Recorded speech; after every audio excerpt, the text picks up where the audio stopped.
சூடானதும் whole spices அதில் சேர்த்துக்கலாம்.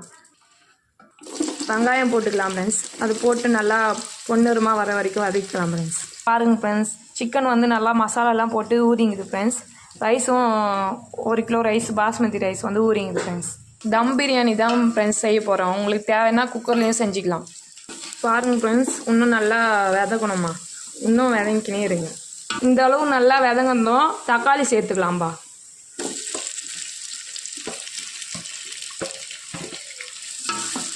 தக்காளி சேர்த்து நல்லா விதைக்கலாம்பா.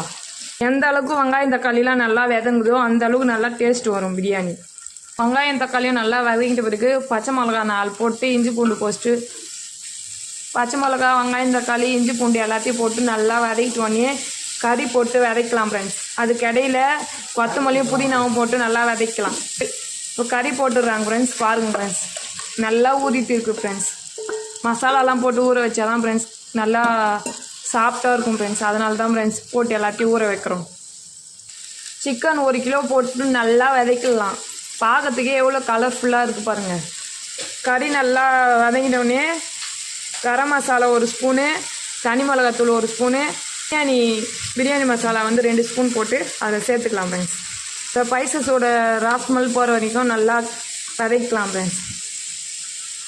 பார்க்கறதுக்கே நல்லா எம்மியாக டேஸ்ட்டாக இருந்தது. நாக்கில் எச்சு ஊறுது. எப்போ தான் பிரியாணி சாப்பிட போகிறோமோன்னு சொல்லிட்டு தயிர் கொஞ்சமாக போட்டுக்கலாம் ஃப்ரெண்ட்ஸ். ஏன்னா மசாலா ஊற வைக்க சொல்லி கறியிலே போட்டிருக்கோம் ஏற்கனவே தயிர். அதனால் கொஞ்சமாக போட்டு சேர்த்துக்கலாம்.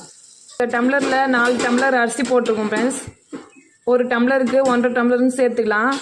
6 டம்ளர் தண்ணி ஊற்றிக்கலாம். உப்பு தேவையான அளவு போட்டுக்கலாம். எல்லாத்தையும் போட்டு டேஸ்ட் பண்ணி பார்த்துட்டு காரெல்லாம் இல்லைலாம் இன்னும் கொஞ்சம் சேர்த்துக்கலாமா. தண்ணி நல்லா கொச்சிச்சு அரிசி சேர்த்துக்கலாம் ஃப்ரெண்ட்ஸ். அரிசி வந்து ஸ்டார்ட் பண்ணதுக்கு முன்னாடியே ஒரு 1/4 மணி நேரத்துக்கு முன்னாடியே அரிசி ஊற வச்சிடலாம். லெமன் கட் பண்ணி அந்த சாறு மட்டும் வச்சுக்கலாம்.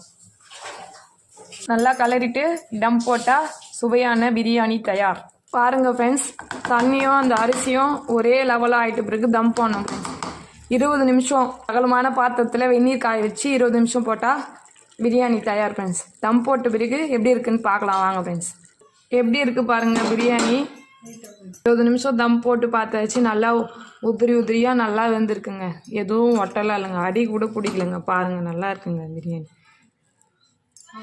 டேஸ்ட்டாக எப்படி இருக்குன்னு டேஸ்ட் பண்ணி பார்க்கலாம் வாங்க. நல்லா உதிரியாக சாப்பிட்டா சூப்பராக இருக்குங்க. அடி கூட பிடிக்கலங்க, நல்லா இருக்குங்க. டேஸ்ட் பண்ணி பார்த்துடலாங்க எப்படி இருக்குன்னு சொல்லிட்டு. சுவையான சிக்கன் பிரியாணி, எக்கு, தயிர் பச்சடி ரெடி. வாங்க சாப்பிட்லாம்.